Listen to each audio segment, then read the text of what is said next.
உலக நாடுகளில் போர் பதற்றங்கள் நிலவி வரும் சூழலில் இந்தியா தனது அண்டை நாடுகள் மற்றும் நட்பு நாடுகளுக்கு உதவும் மனிதாபிமான முன்னுரிமை கொள்கையை மீண்டும் நிலைநாட்டியுள்ளது. கயானா நாட்டின் உணவு பாதுகாப்பை உறுதி செய்யும் நோக்கில் மத்திய அரசு சுமார் 10 லட்சம் கிலோ அரிசியை அந்நாட்டிற்கு ஏற்றுமதி செய்ய அனுமதி அளித்துள்ளது.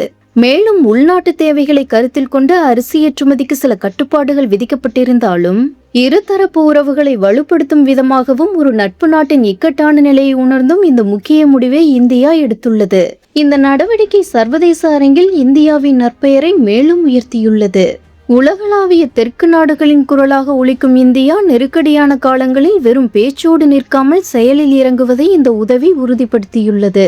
இது குறிப்பாக அத்தியாவசிய பொருட்களின் விலை உயர்வு மற்றும் விநியோக சங்கிலி பாதிப்புகளுக்கு இடையே கயானாவுக்கு வழங்கப்பட்டுள்ள இந்த உதவியானது அந்நாட்டு மக்களிடையே பெரும் வரவேற்பை பெற்றுள்ளது.